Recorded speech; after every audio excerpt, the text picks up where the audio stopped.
दोस्तों नमस्कार, स्वागत है आपका हमारी क्लास में। एक बार फिर से मैं आपको ऊंचाई और दूरी पढ़ा रहा था। फिर से मैंने स्टार्ट किया है बहुत दिनों के बाद। आपको फिर से वही सब कुछ पढ़ाऊंगा, बस थोड़ा तरीका बदल गया है। जगह का इशू होने की वजह से मैं आपको कॉपी पे पढ़ा रहा हूँ, फिर भी वैसे ही आपको समझाऊँगा, बताऊँगा। बस आप क्या करना है, ध्यान से पढ़ते रहिए। हर चीज़ आपको जो नहीं समझ में आए कमेंट में पूछिए मुझसे, आपको फिर से बताऊँगा। तो देखिए, ये मेरा ऊंचाई और दूरी का एक क्वेश्चन है जो कि मैं पहले भी पढ़ाया हूँ आपको। कुछ क्वेश्चन छूट गया था, वही मैं सॉल्व करा रहा हूँ, जो कि इम्पॉर्टेंट है, आपके एग्ज़ाम में आने के बहुत ज़्यादा चांसेस हैं। ये देखिए हमारा क्वेश्चन है, मैं आपको पढ़ रहा हूँ। सबसे पहले मैं बोलता हूँ कि आप क्वेश्चन लिखा करिए। क्वेश्चन लिखना बहुत ज़रूरी है। अगर आप क्वेश्चन लिखते नहीं हैं तो फिर आपको जो है सॉल्यूशन समझ में ही नहीं आएगा कि किस टाइप के क्वेश्चन का ऐसे सॉल्यूशन है। तो देखिए, आप ऐसे भी देख के लिख सकते हैं, फिर भी मैं आपकी जानकारी के लिए एक बार पढ़ देता हूँ। भूमि के एक बिंदु से 20 मीटर ऊंचे भवन के शिखर पर लगी एक संचार मीनार के तल और शिखर के उन्नयन कोण क्रमशः 45 अंश और 60 अंश मीनार की ऊंचाई बताना है। यानी भवन के ऊपर मीनार है, हमें उसकी ऊंचाई बताना है। ठीक है, तो देखिए मैं सॉल्व कर रहा हूँ, आप ध्यान से देखते जाइए। मैंने बताया था ना कि ऊंचाई और दूरी पूरा ट्रिग्नोमेट्री का ही अनुप्रयोग है, यानी ट्रिग्नोमेट्री का एप्लीकेशन है, ट्रिग्नोमेट्री का यूज है। कि ट्रिग्नोमेट्री का इसी से पता चलता है कि यूज कहाँ पे है। तो ट्रिग्नोमेट्री का यूज हम जो है रियल लाइफ में डिस्टेंस को निकालने के लिए, हाइट को मेजर करने के लिए, एंगल को मेजर करने के लिए जो है यूज करते हैं। ठीक है, ब्रिज बनाने में, बिल्डिंगें, इन सब में जो है ट्रिग्नोमेट्री का यूज होता है कि उसको कितना एंगल पर झुकाना चाहिए। ये सब कुछ आपको जो है ट्रिग्नोमेट्री के बेस पर ही आधारित है। तो यहाँ पे देखिए ये क्वेश्चन है, मैं आपको बहुत ही इजीली इसमें मैंने 2-4 चीज़ें आपको बताई है कि जो याद रहना चाहिए। मैंने पूरा ट्रिग्नोमेट्री आपको पढ़ाया है। ट्रिग्नोमेट्री आप जो है मेरे वीडियो देख के पढ़ सकते हैं। ट्रिग्नोमेट्री में इसमें जो है एंगल होता है 0 to 90 डिग्री। 0 to 90 डिग्री आपको साइन कास टेन सबकी वैल्यू पता रहनी चाहिए। और आपको जो है क्वेश्चन पढ़ के फिगर बनाने आ गया, बस 2-3 लाइन में ये हाइट एंड डिस्टेंस का क्वेश्चन सॉल्व हो जाता है। हाइट एंड डिस्टेंस सबसे सिंपल क्वेश्चन है, बस आपको सबका ट्रिग्नोमेट्री में सबकी एंगल की वैल्यू पता रहनी चाहिए। और फिगर, अब देखिए मैं फिगर आपको कैसे बना रहा हूँ। भूमि के एक बिंदु से 20 मीटर ऊंचे भवन के शिखर, पहले तो 20 मीटर ऊंचा भवन मैं आपको बता देता हूँ। ठीक है, अब देखिए यहाँ से 20 मीटर ऊंचा मान लेते हैं, ये हमारा भवन है, इसकी हाइट है 20 मीटर। ठीक है, 20 मीटर ऊंचा एक भवन है। अब इसके ऊपर संचार मीनार है। आप देख सकते हैं क्वेश्चन कि 20 मीटर ऊंचे भवन के शिखर पर लगी एक संचार मीनार। अब ये देखिए, ये भवन है, इसके ऊपर एक संचार मीनार रखी गई है। मान लेते हैं ये हमारा, सॉरी यहाँ पे इसको ऐसे मिलाते हैं। ठीक है, मान लेते हैं ये हमारा संचार मीनार है, भवन के ऊपर है संचार मीनार। अब आगे देखिए लगी संचार मीनार के तल और शिखर। पहले देखिए शुरू में क्या लिखा है, भूमि के एक बिंदु से 20 मीटर ऊंचे भवन।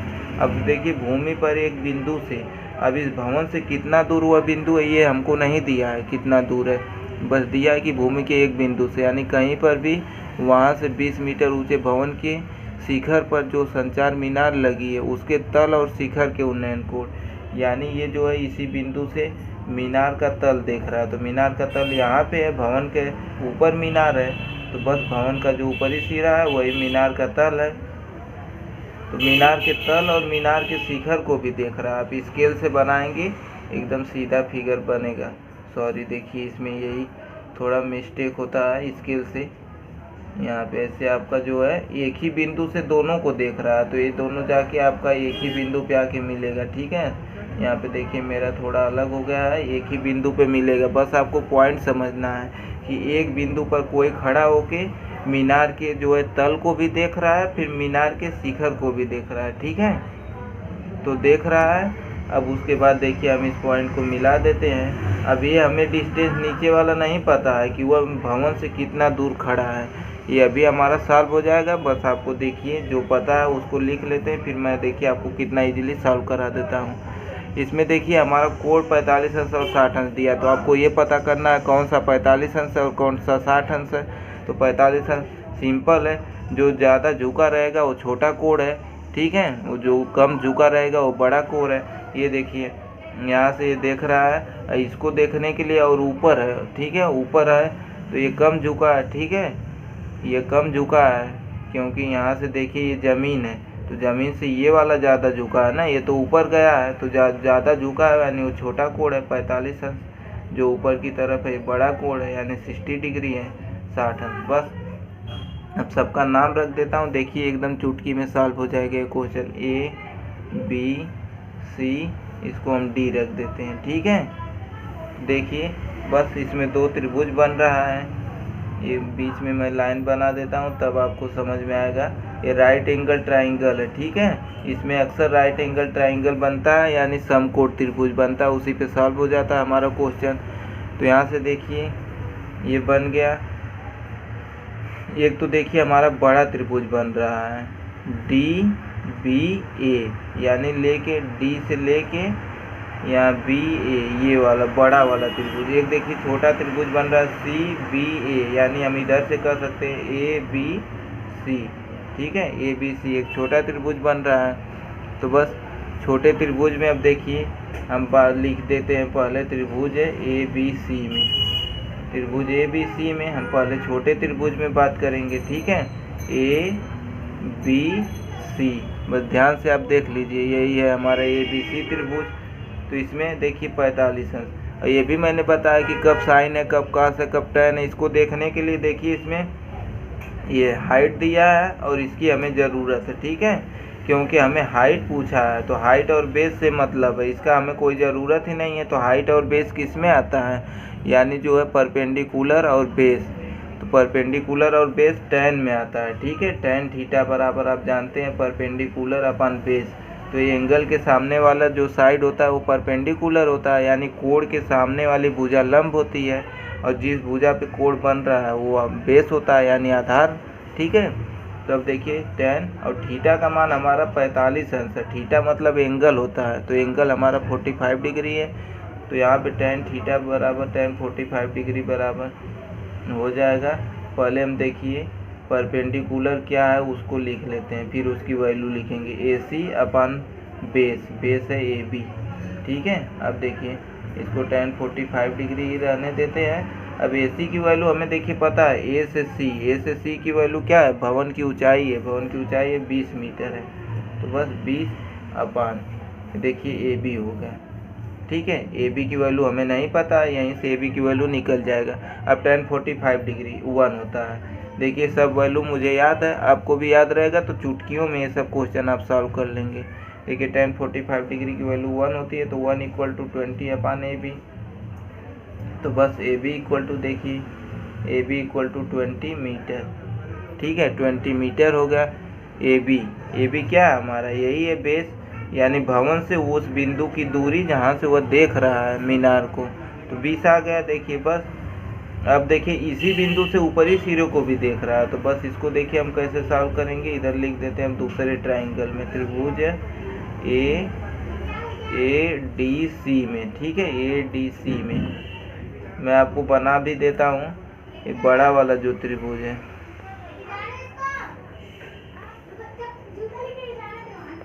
ADC, ठीक है। देखिए यहाँ तक हमारा भवन था जो 20 था, D है, यहाँ पे देखिए फटाफट मैं आपको फिर से DBA, फिर यहाँ पे C है। तो अब देखिए हम पूरा बड़े त्रिभुज की बात कर रहे हैं, DAB में, D से लेके A फिर B, यानी ये बड़ा त्रिभुज है, मैं अलग से बना दिया। अब इसमें देखिए 60 डिग्री का एंगल बन रहा है, तो बस इसमें ट्राइंगल ADC में ADB में, ठीक है, या फिर ABD लिखे या फिर ADB में, तो बस हो गया। अब इस त्रिभुज में हम बात कर रहे हैं, तो अब देखेंगे इसमें 60 डिग्री, इसमें भी देखिए वही, हमें इससे कोई मतलब ही नहीं है, बस ये परपेंडिकुलर और बेस पर की ज़रूरत है। तो परपेंडिकुलर और बेस किस में आता है, टैन में आता है, तो बस tan theta equal to perpendicular, तो परपेंडिकुलर इसके लिए पूरा है ना, क्योंकि ये पूरा त्रिभुज की हम बात कर रहे हैं ट्राइंगल की, तो अब इसमें ये पूरा जो है A से D तक परपेंडिकुलर है, AD अपन बेस है AB, ठीक है, बेस ए बी है। तो अब यहाँ से देखिए tan 60 degree, tan 60 degree equal to, अब देखिए ए डी का मान तो हमारा है 20 प्लस ये ऊपर वाला मीनार है। ठीक है, ऊपर वाला मीनार है, मीनार का हमें नहीं पता है, तो इसको हम देखिए ऐसे लिख सकते हैं। ए बी की वैल्यू हम निकाल चुके हैं, ए बी की वैल्यू 20 निकाल चुके हैं। तो देखिए ए डी इसको हम ऐसे ही रहने देते हैं और ए बी की वैल्यू 20 रख देते हैं। ठीक है, ए बी की वैल्यू हम 20 निकाल चुके हैं। तो tan 60 डिग्री का मान देखिए होता है √3। बस आपको सबका मान पता रहना चाहिए, सबकी वैल्यू याद रहनी चाहिए। A D upon 20। अब जैसे इक्वेशन को सॉल्व करते हैं, नीचे 1 लिख के ऐसे क्रॉस मल्टीप्लाई कर सकते हैं। मैं साइड में आपको लिख रहा हूँ, देखिए 20 का √3 में मल्टीप्लाई तो 20 √3। ठीक है, इक्वल टू ए डी का 1 में मल्टीप्लाई तो ए डी ही होगा। अब देखिए ए डी का मान आया हमारा ए से डी तक आया पूरा, यानी नीचे से लेके पूरा ऊपर, इसमें भवन और मीनार दोनों आ जा रहा है। ठीक है, क्योंकि ए से सी तक भवन है, उसके ऊपर मीनार है, तो पूरा हमारा ए डी का मान है, यानी ए से लेके डी तक का मान 20 √3 आया। हमें केवल ऊपर वाला, हमें मीनार का पूछा है। ठीक है, मीनार की ऊंचाई ज्ञात कीजिए, केवल हमें मीनार की हाइट पूछा है यानी ऊंचाई, तो यानी नीचे वाली भवन की ऊंचाई को निकालना होगा। तो बस अब यहाँ से आप लिख भी सकते हैं, मैं शॉर्ट में लिख दे रहा हूँ, मीनार की ऊंचाई बराबर, मीनार की ऊंचाई बराबर, ठीक है, मीनार की ऊंचाई बराबर हो जाएगा। देखिए टोटल ऊंचाई में से हम जो है भवन की ऊंचाई घटा देंगे, तो टोटल ऊंचाई देखिए नीचे से लेके यहाँ तक है, ए से लेके डी तक, ए डी पूरा में से हम क्या निकालेंगे, ए सी की भवन है, तो ए सी हम भवन की ऊंचाई निकाल देंगे। तो बस ए डी देखिए हमारा टोटल आया 20 √3 माइनस ए सी का मान हमारा देखिए है 20 है। ठीक है, ए से लेके सी तक भवन की ऊंचाई 20 मीटर है। ठीक है, तो अब देखिए बस मीनार की ऊंचाई इक्वल टू 20 √3 माइनस 20, तो अब देखिए 20 दोनों साइड है कॉमन, 3 √3 माइनस 1। ठीक है, √3 माइनस 1, बस आप चाहे तो इतना ही लिख के मीटर लिख के छोड़ सकते हैं। 20 √3 माइनस 1 मीटर, या फिर √3 की वैल्यू होती है देखिए 1.732 माइनस 1 मीटर। ठीक है, तो बस इतना होता है। अब देखिए थोड़ा मैं नीचे लिख देता हूँ, अब यहाँ पे नीचे मैं लिख देता हूँ देखिए 20, ये ब्रैकेट में इसके साथ तो मल्टीप्लाई। अब देखिए 1.732 में से 1 सब्ट्रैक्ट करेंगे तो 0.732 मीटर। बस 20 का 0.732 में आप मल्टीप्लाई करेंगे, वही आंसर आपको चाहिए, तो मैं मल्टीप्लाई भी कर देता हूँ। ठीक है, 2 2 जा 4, 2 3 जा 6, 2 7 जा 14। अब देखिए एक जीरो इसका है, 0 3 नंबर बाद डेसिमल है 1 2 3, यानी देखिए 14.64 मीटर। इधर जीरो का कोई मतलब नहीं है, 14.64 मीटर यही जो है मीनार की ऊंचाई आ गई। ठीक है, यानी भवन के ऊपर मीनार रखिए, देखिए हमने उसकी ऊंचाई निकाल ली। मीनार की ऊंचाई पता नहीं था और कितना दूरी से हम देख रहे हैं ये भी नहीं पता था, बस 2 एंगल दिया था और भवन की ऊंचाई। ठीक है, हर क्वेश्चन में कोई ना कोई ट्रिक होता है, ये आप जानते हैं, बस उसको समझने की ज़रूरत है कि कैसे हम उसको समझ के सॉल्व कर सकते हैं। तो यही है, देखिए मैंने आपको बताया कि आपको सभी एंगल आने चाहिए, sine cos tan, 0 degree, 45 degree, 30 degree, 60 degree, 90 degree, सभी एंगल आने चाहिए। उसके बाद आपको जो है बस क्वेश्चन पढ़ के आपको फिगर बनाने आना चाहिए। क्वेश्चन पढ़ के फिगर बना लिया, उसके बाद एक चीज़ और, एक पॉइंट और है आपका, क्या है कि आपको देखना है कि साइन लगेगा कि कॉस लगेगा कि टेन लगेगा। अब इसके देखिए हाइट और डिस्टेंस का मैंने पिछले वीडियो में, पीछे लगभग 5-6 वीडियो में आपको 10-12 क्वेश्चन सॉल्व कराया है। ठीक है, 8 से 10 क्वेश्चन सॉल्व कराया, उसमें हर टाइप का क्वेश्चन बताया, कब साइन लगेगा कब कॉस लगेगा। तो जो भी बच्चे नए हैं पहले तो पूरा ट्रिग्नोमेट्री पढ़ें, पूरा ट्रिग्नोमेट्री पढ़ चुके हैं तो मेरी वीडियो देख के मैंने बोर्ड पे आपको बताया है एकदम अच्छे से क्लियरली, उन सब क्वेश्चन को देखें, फिर आपको देखिए ये इजीली सॉल्व आसानी से आ जाएगा। हो सकता है आप मुझसे पहले भी सॉल्व कर लें।